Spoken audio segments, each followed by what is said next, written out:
स्तोत्रवेत्रैकपाणये ज्ञानमुद्राय कृष्णाय गीतामृतदुहे नमः. Hare Krishna. Welcome back to the Bhagavad Gita Bhakti Shastri course.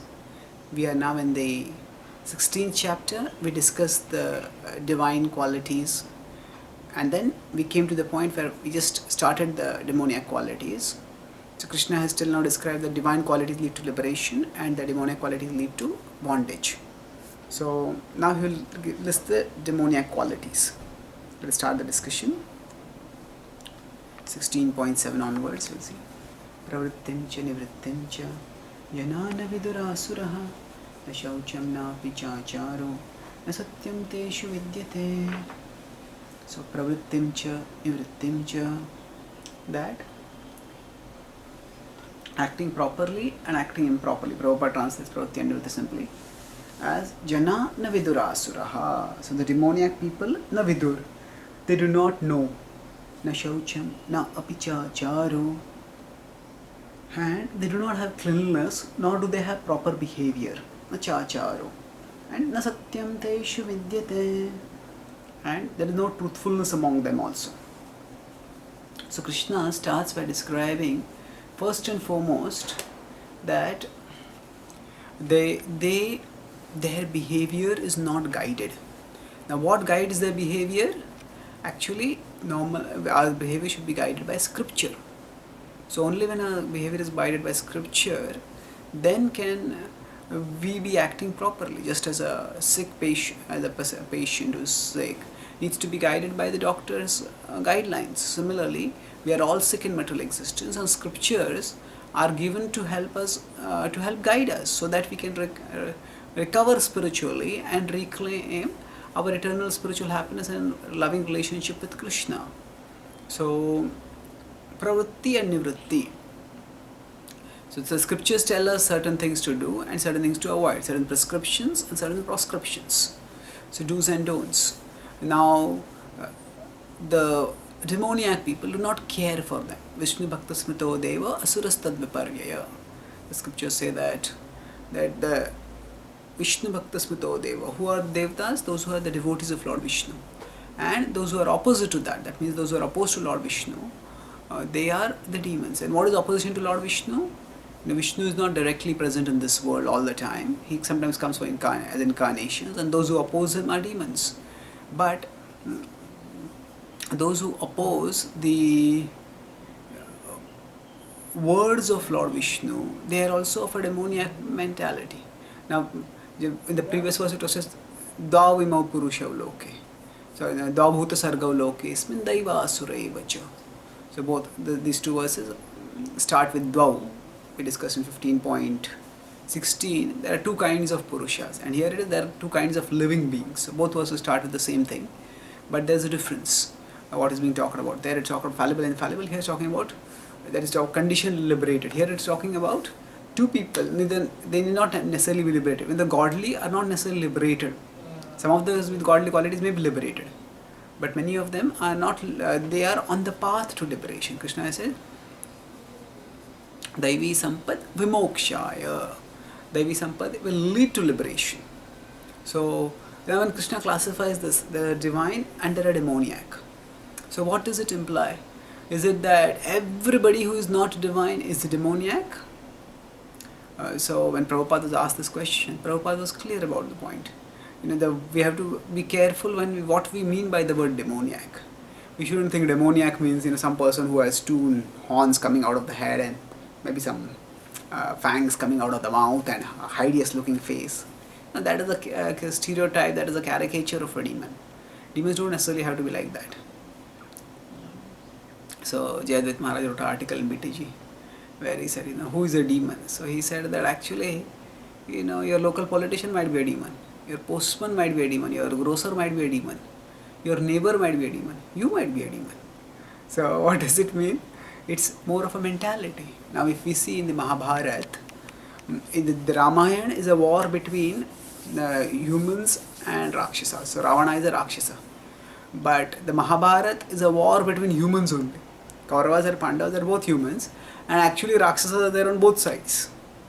So Bhima's son Ghatotkacha. He is born from Hidimbi, who is a Rakshasi, and therefore he is a Rakshasa.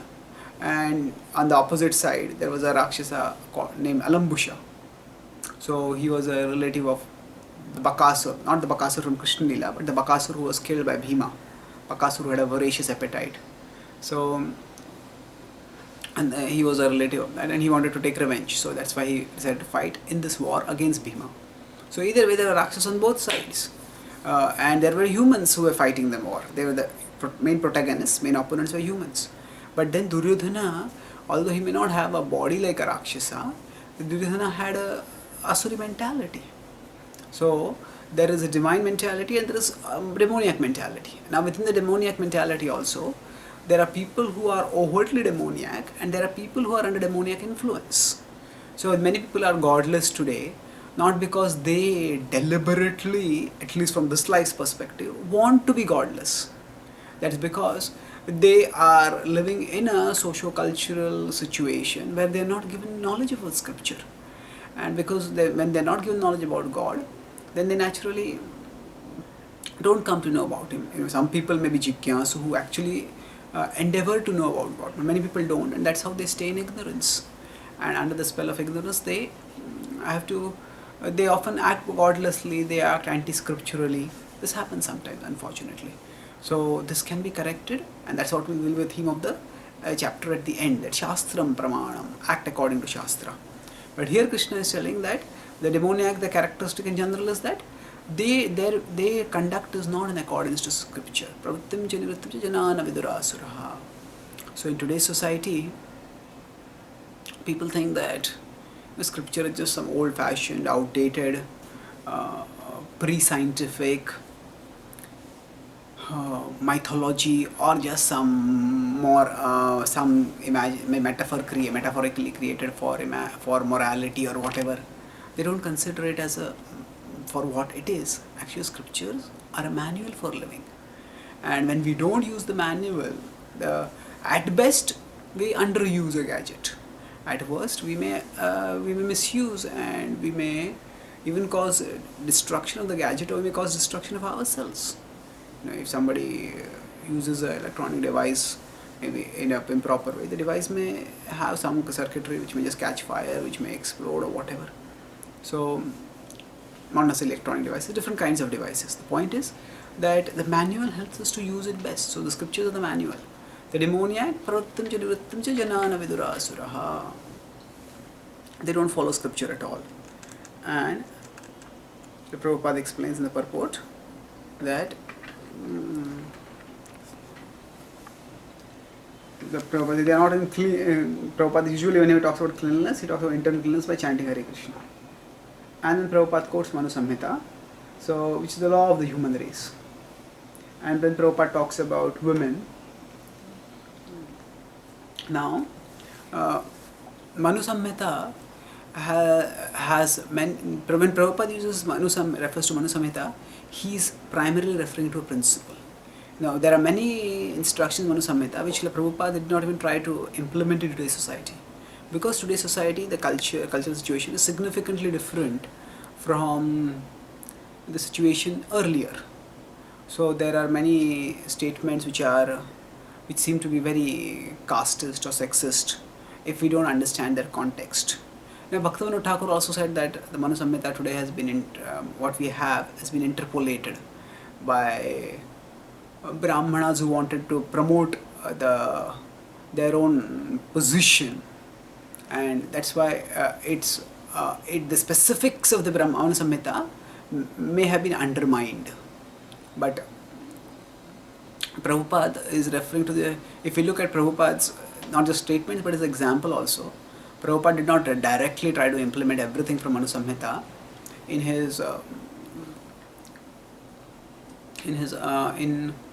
ISKCON. He recognized the nuances and the necessities of today's realities, and he was an expert at presenting according to time, place, circumstance. But the principle is to be always recognized. The principle is what? That we are meant to live in harmony with God's guidelines. And those Krishna's guidelines are very important for overall spiritual advancement. And in that way we can move forward in making spiritual advancement. Now regarding the position of women, it's a very important point that this issue repeatedly keeps coming up. And in today's scenario where women often want equal rights, so the statements of Srila Prabhupada where he talks about women needing protection may seem to be a throwback to past times. But the point is, it's not a throwback. The point is that everybody has to be situated in a way that is best situated for spiritual advancement. So the best role for women is when they are contributing in the way that they are made for psychophysically. So nobody can take the place of a mother. So a father cannot take place of the mother, not just physically but also emotionally. So the kind of love that the mother can give the child, nobody can do that. So motherhood has been trivialized, and sexuality has been glamorized in today's society. See, basically, a woman can have two sets of identities, self-identity. It can be a sexual identity or a maternal identity. So the Vedic culture emphasized that women take up the maternal identity. That's why women are referred to as Matajis.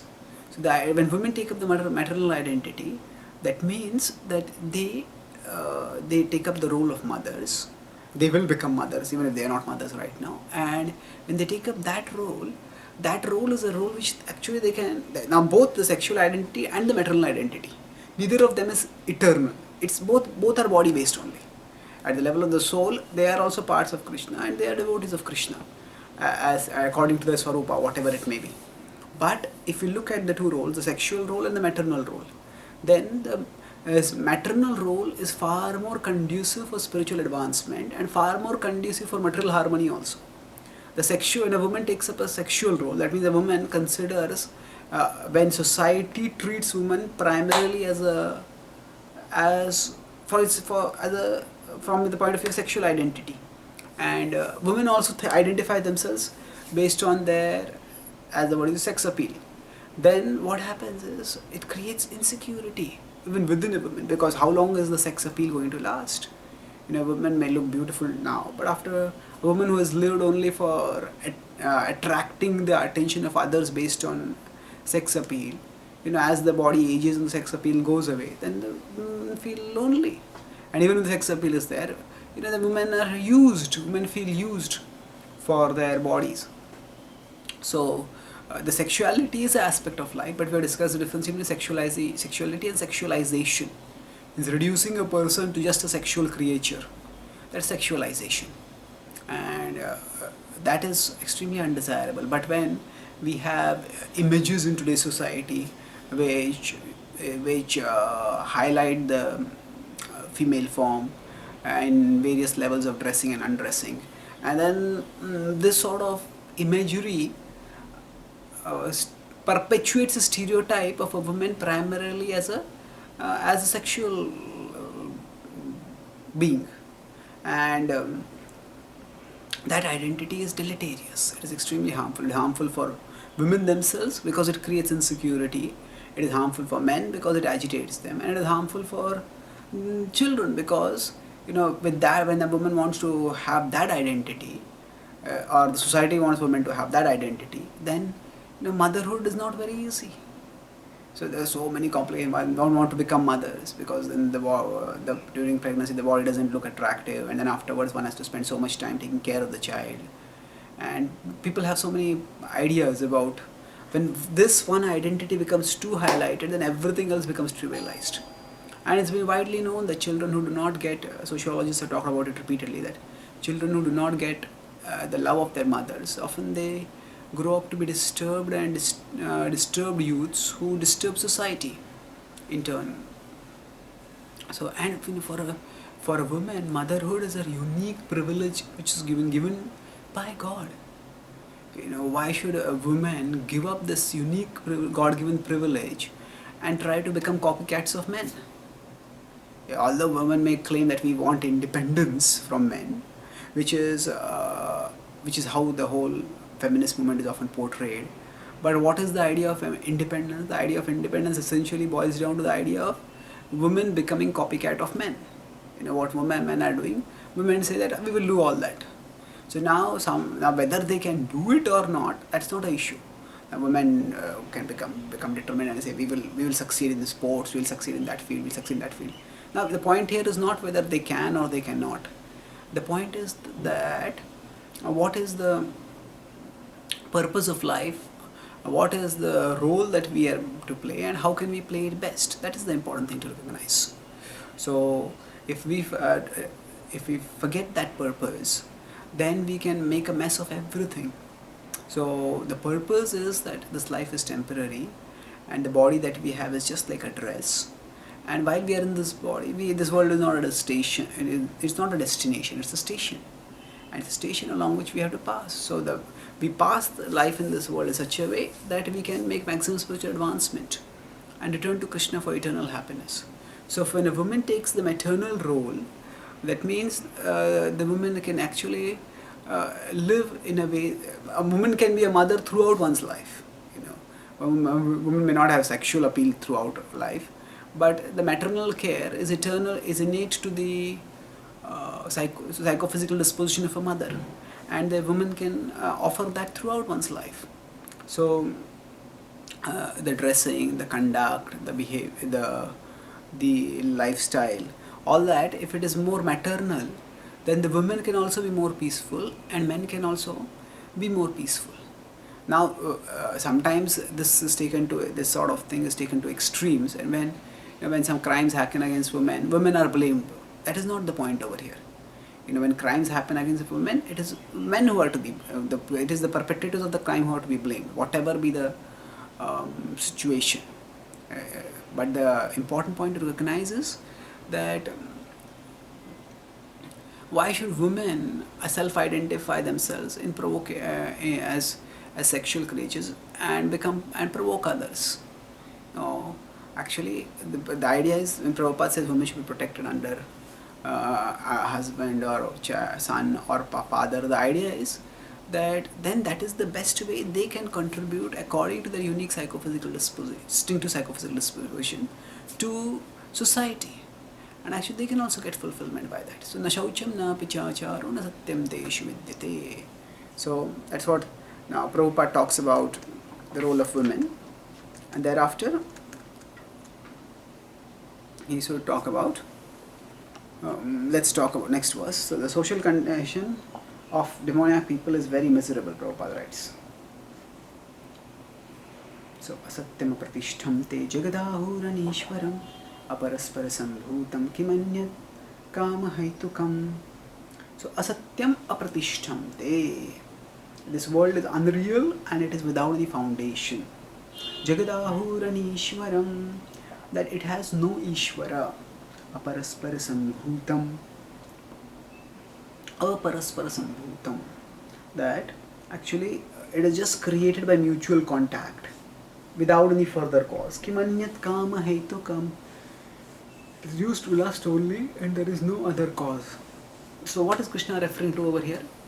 He is moving from activity to mentality. So previous verse talked about activities in terms of how they behave. Pravrittim cha nivrittim cha. So now activity, quality, mentality, all these are interrelated. It's not that there has to be a watertight division between this is activity and this is quality, this is mentality. They all are diffused together in the outline of the Bhagavad Gita given over here. But asatyam apratishtham te. So they say asatyam. This world is unreal. So this is referring to, generally it refers to Mayavadis. Asatyam apratishtham te. The apratishtham te means it has no foundation beyond. There are different approaches to this world. So some people say that okay, this world is false. Some others say okay, this world may be real, but it has no foundation to it. There's nothing beyond this world. And then some others say Jagadahuran Ishwaram. Some people say okay, there's no God beyond this world. So this world is unreal, this world is foundationless, and this world has no God in control. There is no God in control. So these are basically different godless ideas. Then naturally the question comes up, okay, then what is the purpose of existence? And then, kimanyat kama haitukam. Actually, it is arisen from lust and it is meant for lust only. It is just meant for fulfilling desires. So, if we look at this historically, the idea of refuting God and remaining and becoming defiant of God's authority, it is not new. Atheism has been there throughout history, because there are always people who want to rebel against God, and this world is a facility for those people to either reform or continue the rebellion. So some souls can choose to continue that rebellion, and that's how there'll always be atheistic people. And we shouldn't think that the Indian culture, we can't whitewash the Indian culture. Some people say that, oh, because the Britishers came, Indian culture got spoiled, or because the Muslims came, the Indian culture got spoiled. Actually, yes, these foreign invaders did do a lot of damage, no doubt about it. But we shouldn't have the idea that in previous ages everything was rosy cozy. No, there are problems there also. Actually, if we compare with the classical age means when the Greek civilization was there in Europe, Greco-Roman civilization was there, and there were other civilizations in other parts of the world. So among the classical languages, Sanskrit has produced the world's largest store of atheistic literature. More than Greek, more than Roman, more than other civilizations and their respective languages. Sanskrit has produced huge number of atheistic literature. How did the atheistic literature come from? They came from Buddhism and Jainism. So Buddhism and Jainism were basically rebel religions. They rebelled against the Vedic authority. But it's interesting that Buddhism and Jainism were atheistic without becoming grossly materialistic. It is very interesting. Normally we equate atheism with materialism. So Buddhism and Jainism, if we look at their philosophy, they have some ideas they may even worship some gods. But their ultimate idea is there is no absolute controller. And Buddha is also, according to the Jains, Buddhists or the Tirthankaras according to Jains, they are the enlightened beings. They are not the absolute truth. They are not, the absolute truth is some kind of shanti, passive, and nirvana, like that. Complete negation of reality. I have given a series of classes on Krishna consciousness and world religions. So there I've talked about different religions. I won't go into that over here. But at this point, suffice it to say that atheism has been there at all times. Of course, Jainism and Buddhism, they were not culturally at odds so much with the mainstream Vedic culture. And they also had renunciates. They also had the concept of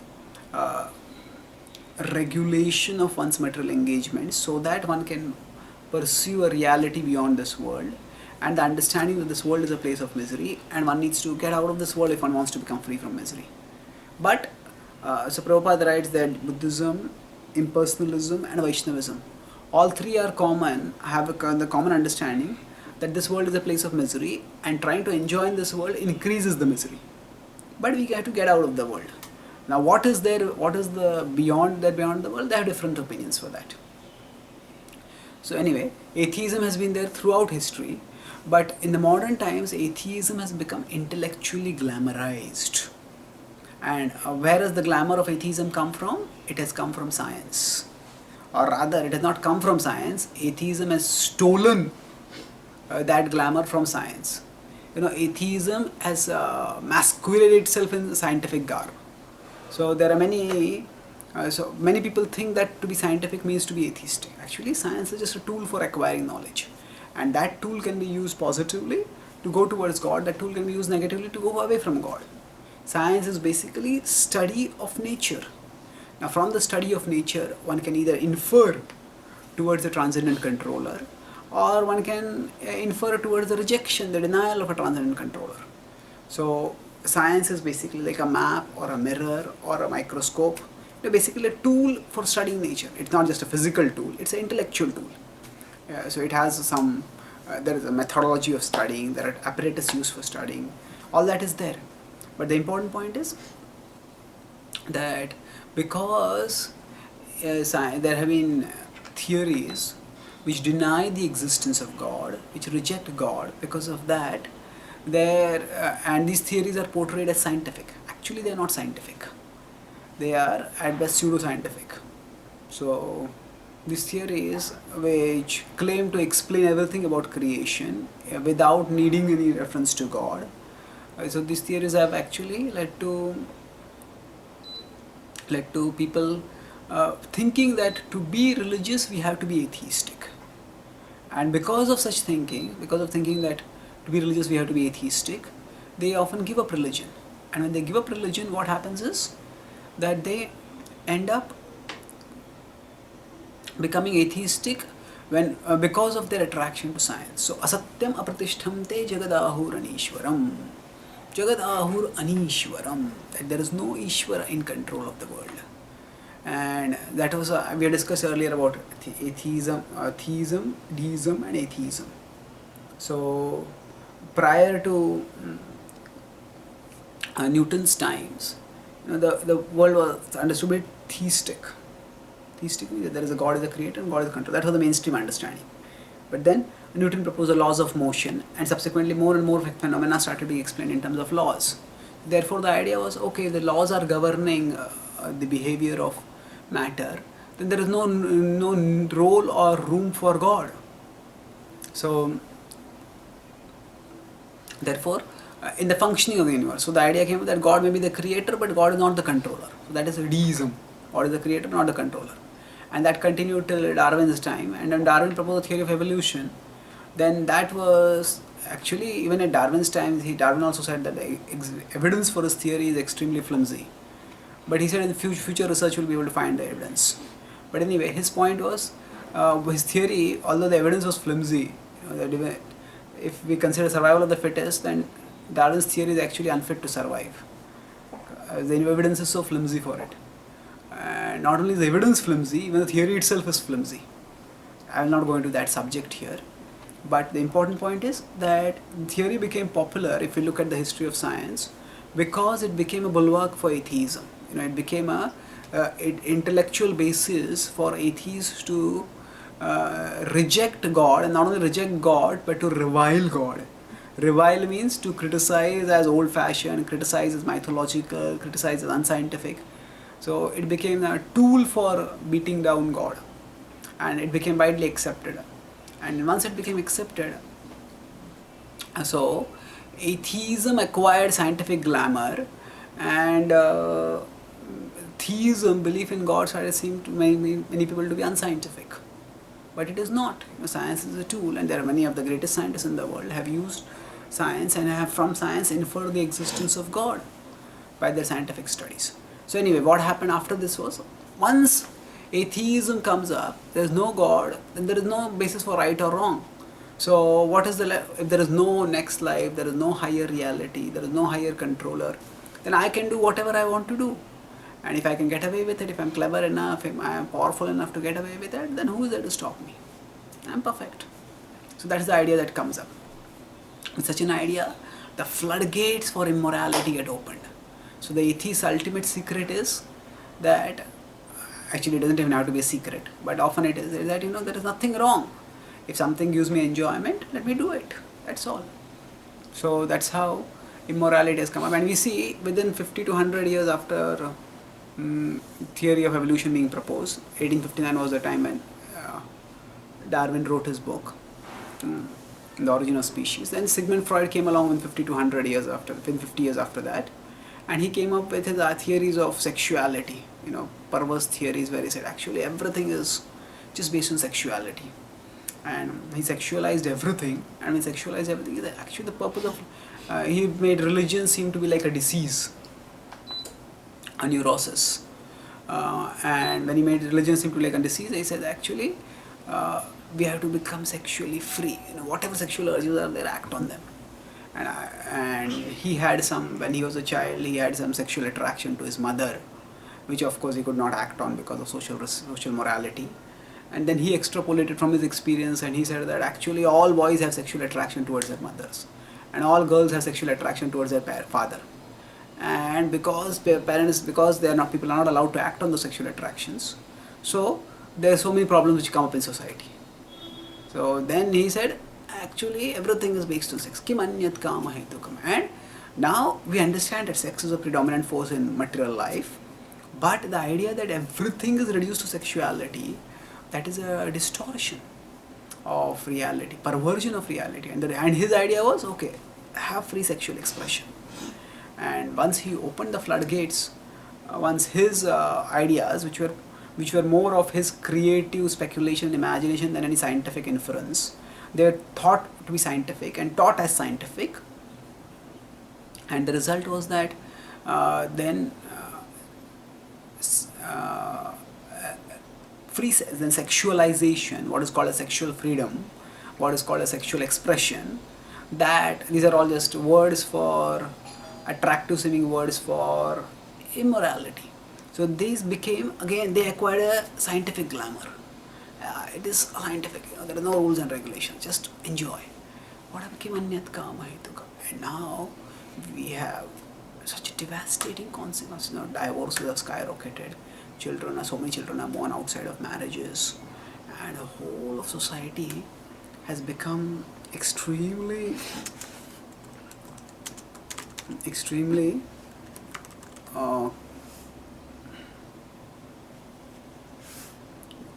troubled because of this.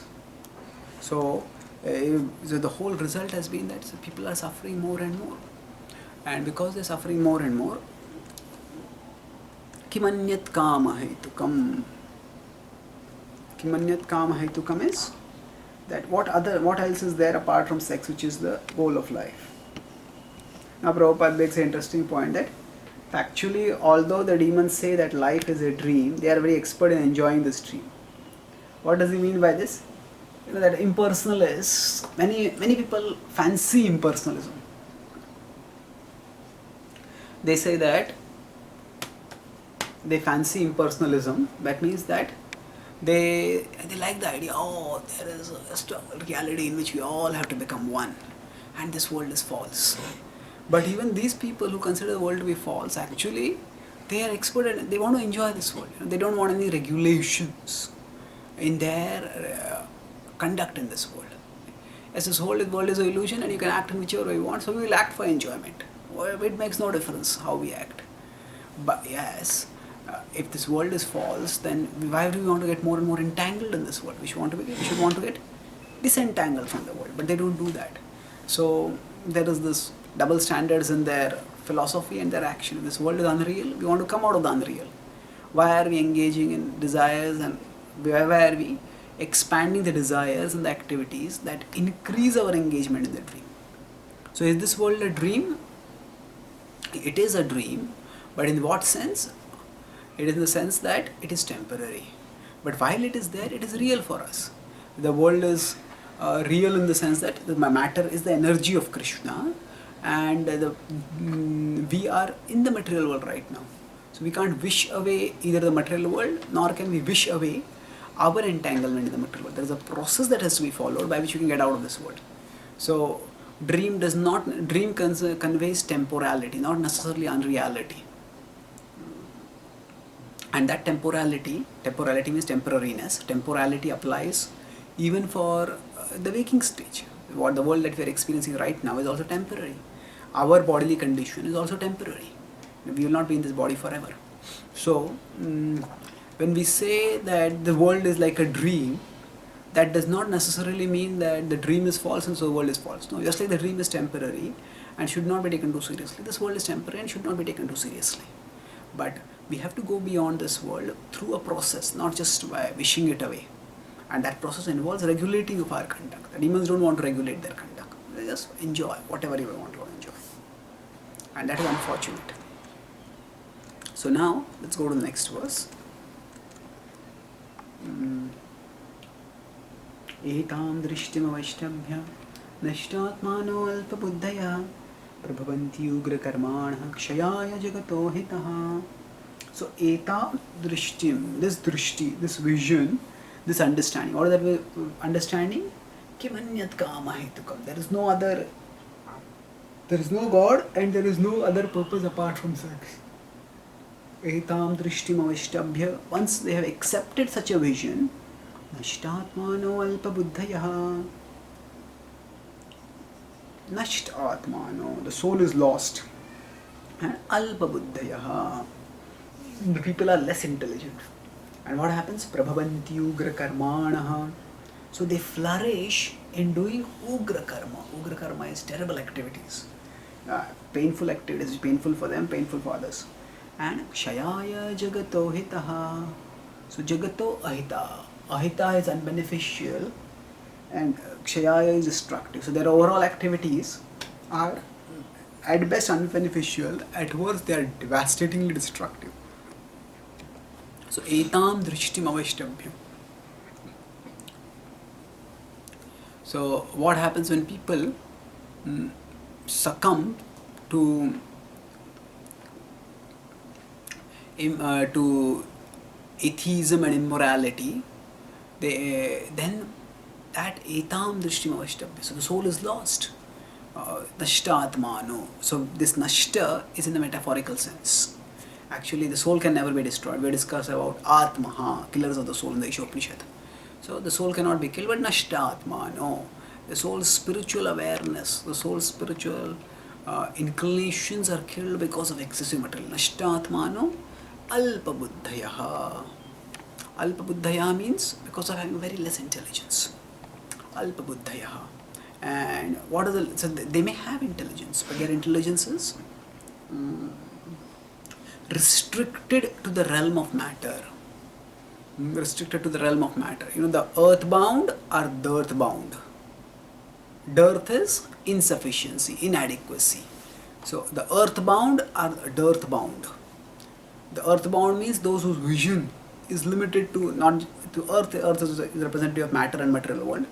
So think, oh, you know, here, this is where we have to live and this is where we have to enjoy, and there's nothing more to do in life. So the earthbound are dearth-bound. Dearth means shortage. So what happens is, if we think that this world is the only place for enjoyment, then we want to enjoy as much as possible. But the fundamental paradox in economics is the paradox for fundamental problem in economics is the problem for everyone, that there are limited resources and there are unlimited desires.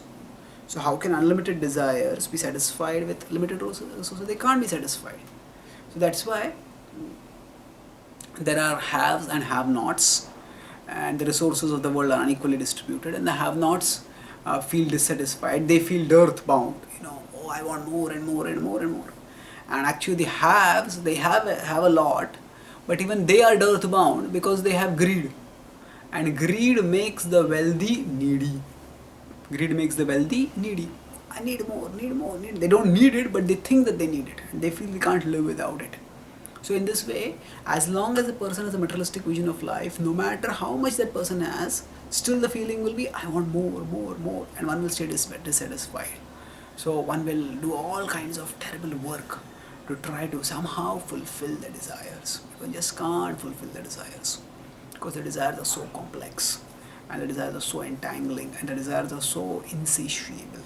So what will happen is that the person will be ugra karma now, working furiously in almost like a frenzy to get more and more and more and more, and never be satisfied. In a modern society, lives can be described in 3 words. You know, WWS. WWS is worldwide stupidity. What is this WWS? People do what to do. People, they have to work. You know, they work 6 hours, not 6 hours, 8 hours, now 10 hours, 12 hours, 14 hours. They work, and then when they come back after work, what do? People spend their leisure time primarily in 2 activities. One is they come home and watch TV. And when they watch TV, what happens? The TV is filled with, there are many programs. Programs also show wealthy people, sexually attractive people, and that fills them with lust and greed. Want more. And then there are so many advertisements. Now essentially, what is advertisement? Advertisement is basically telling us, it may say, take this product. But when it's saying take this product, indirectly it is saying, that is bad. You know, your hairstyle is wrong.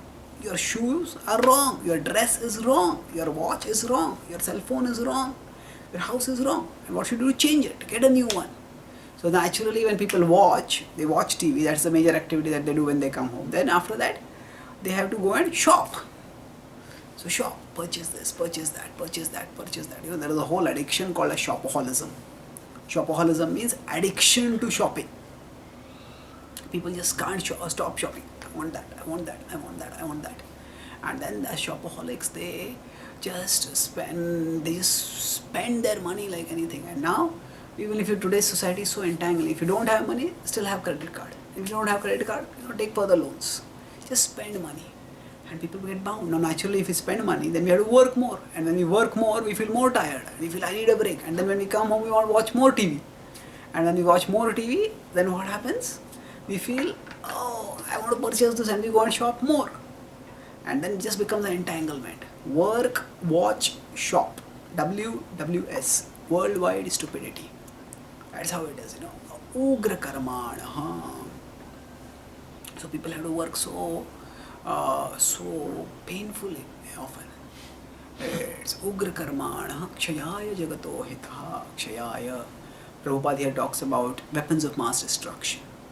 So human intelligence should be used to do benefit to other living beings. But here human intelligence be used to make such weapons. The amount of weapons of mass destruction that are there, the whole earth, the population of the earth can be wiped out actually. So it's terrible. And now the human creativity to be used for such a destructive purpose, human intelligence, it is a great tragedy. So why are these weapons happening? Now we may say that in the past there were also weapons of mass destruction, but they were not. There are powerful weapons like Brahmastra and others, but they were not primarily weapons of mass destruction. Brahmastra is primarily used. It was so precise that it would kill the embryo in the womb without killing even the mother. So it was certainly a weapon of powerful destruction, but it was not a weapon of mass destruction. Now mass destruction could happen if the weapon is, if say one Brahmastra and another Brahmastra comes together and improperly it comes together, then it can create a problem. That's why Arjuna was anxious and Ashwatthama had a Brahmastra and was about to deploy it. So very expertly both had to be withdrawn. That can be done. So today's weapons are weapons of indiscriminate destruction. Indiscriminate. Anyone and everyone may be destroyed. And terrorism, which is there today, terrorism is the opposite of Kshatriya mentality. Kshatriyas, actually, they will fight with opponents who are equal, who are equipped, and who are engaged, who are alert. So today the terrorists attack people who are not equal. They attack civilians. They are not equipped. They don't have any weapons, and they are not engaged. Also, they are not alert. Now, innocent. Civilians are just going along, maybe in a shopping mall or in a theater or in a commercial complex, business office, and suddenly, with machine guns, people attack or throw bombs or send airplanes into the towers. So this is all horrible. So ugra karmana. So of course, terrorism is a complex issue in general. But the point is that there have always been people throughout history who were having destructive mindsets. But in Kali Yuga, these people with destructive mindsets have been given they have got access, or they may get access to such horribly destructive weapons that by the clicking of one button by some pervert, thousands of people can die, which is the great misfortune. So, Shayaya Jagato Hitaha, weapons of mass destruction. Now, weapons of mass destruction are so destructive that they are not even destroyable easily. That means they can cause destruction, but if we decide we don't want them, we want to destroy them, often it's difficult to destroy them also. So sometimes scientists try to decide what to do. So we decide that we don't want these weapons. So if you bury them under the ground, then it will probably poison the soil. If you burn them, it will poison the atmosphere. If you throw it into the ocean, then it will poison the water, and there are fish in it, and we won't be able to eat the fish. The aquatic life ecosystem will get disrupted. So there are some proposals now that these weapons of mass destruction, they should be put in a rocket, on top of a rocket, and they should be just thrown out into outer space. So we are not satisfied polluting the earth. Pollute outer space now. Send the pollution to outer space now. Now of course there are devatas, they'll send it down again. It's like Trishanku was sent down from above. They'll be sent down over here. So anyway, I'm just speaking this in a lighter vein. The point here is that Kshayaya Jagato Hitaha. So Prabhupada also talks about these weapons of mass destruction. So the demoniac creates such things. So human intelligence should be used to do good to others, not harm to others. And unfortunately, the best human intelligence today is being used for such harmful things. Now, we can't blame science entirely for this. Now, at the start of the Second World War, technology came really into big play, because in the First World War, airplanes were not so much there. So trench warfare was there. Both the armies would dig trenches and stay deadlocked in front of each other. But once the planes came in, the trenches would be transformed into graves. You're under the ground, we'll put you permanently under the ground with a bomb from above. So technology came into a big play in Second World War. So what happened? There were many scientists, principal scientists. They said we cannot use our intelligence to make weapons. We'll kill our fellow human beings. So they resigned. But then there are other people. Money rules. Ultimately, money is what matters for most people. So other people came up and took up the role. And Einstein himself bitterly regretted the letter that he sent to President Eisenhower, saying that Japan, that Germany may be having nuclear weapons, so America should develop the nuclear weapons. Eventually, when Japan was bombed and the extent of destruction that happened, after that, that was one of the biggest regrets of Einstein's life. So it is very sadly symbolic that the greatest insight, or that the best insight, or the best scientific brain of the 20th century led to the worst destruction.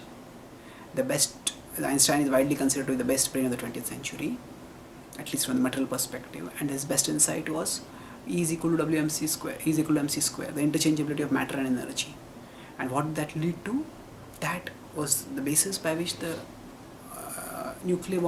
atom bomb was developed, and that led to one of the worst man-made destructions.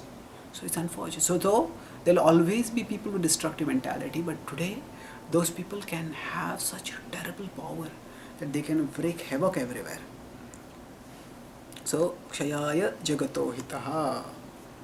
Srila Prabhupada also talks about animal killing also. Such people, materialistic people, they are considered to be advanced of human civilization. Such materialistic inventions are considered to be advancement of human civilization. But the result is that people grow more and more violent and more cruel to animals and cruel to other human beings. So parushyam, with harshness, so cruelty is seen. Then kamama shritya dushpuram dambhamanamadhanvitaha mohad grihitva sidgrahan pravartante ashuchivrataha. So kamama shritya. So kama is there in everyone, but here what is happening? They are taking ashray of kama. So kama becomes their whole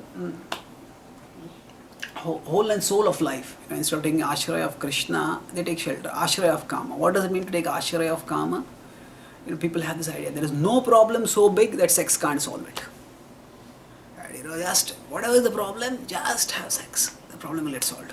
Forget it all. Now it doesn't get solved. It just gets postponed, and often it becomes not just postponed. It becomes aggravated further. So, because often to get pleasure through sex, if one wants to keep getting pleasure, then one has to increase the threshold level and do more and more different kinds of sex and with more partners, and then that's why this kamama ashrita dushpuram, that which can never be satisfied.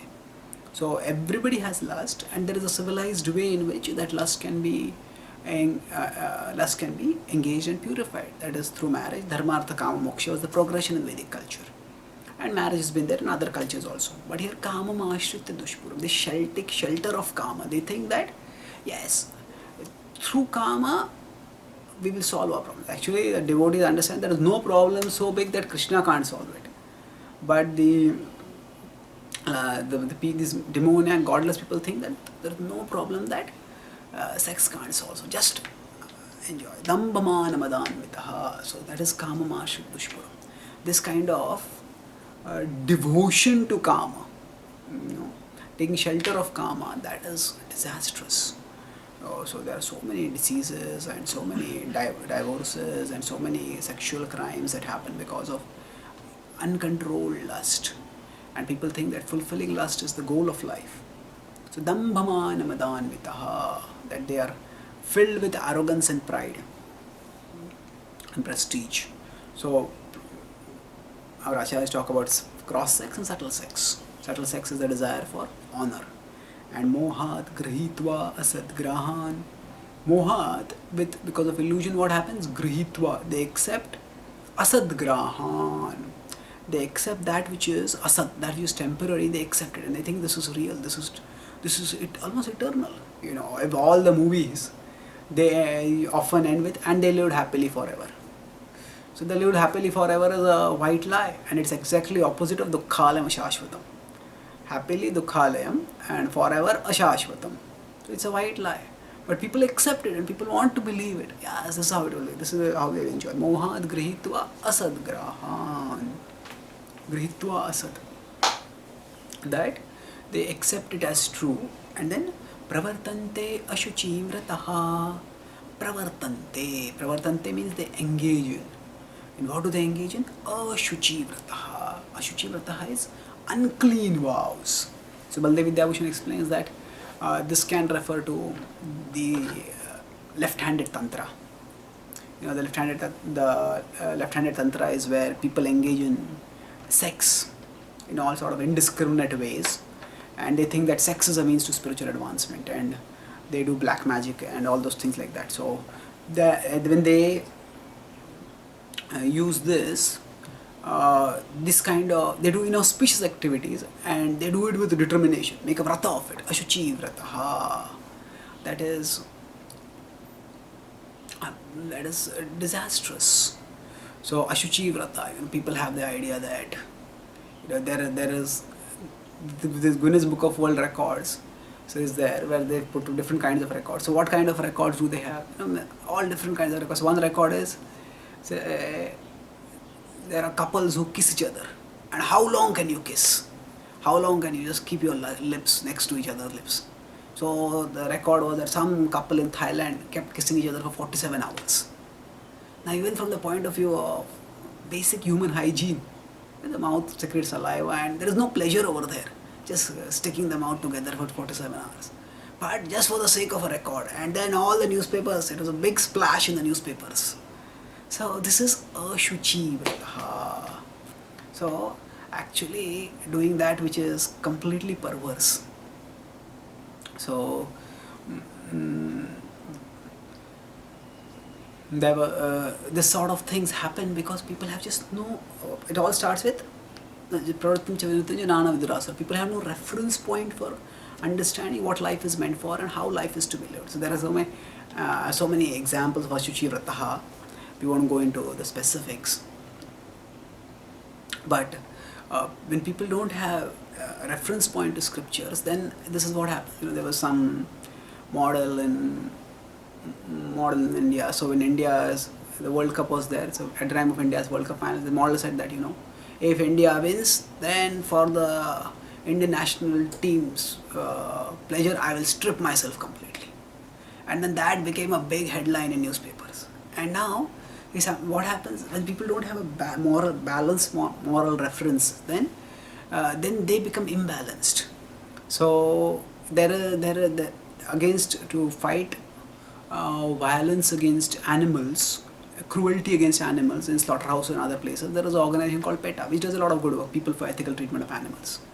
But they go overboard in their devotion to animals. And in order to attract advertisements or to attract publicity for their cause, they often have women exhibiting their bodies, and then they will have pictures where they have parts of women, and then they will show some animal and they show the parts of animals also, and they say, oh, just as I have bodily parts, animals also have bodily parts. Just as you won't eat me, don't eat the animal also. And they expose the female form. And those women who expose their bodies for the cause of animals, they are considered, oh, you are so selfless. Now, it's not selfless, it is brainless. So anyway, what happened was, when this model said that I will strip for the Indian cricketer, so some PETA people in India said that, those cricketers are so filthy rich, why are you stripping for them? If you want to strip for the poor animals. Strip for the cause of protecting animals. So there's just no moral reference left for people to decide what is right and what is wrong. Ashuchi vrataha. Ashuchi vrataha. So all this mohat grihitva sadgrahan. So Krishna will now further in the next verse describe how sense gratification and wealth These are the primary infatuations of the demoniac people that we'll discuss in the next class. Thank you very much.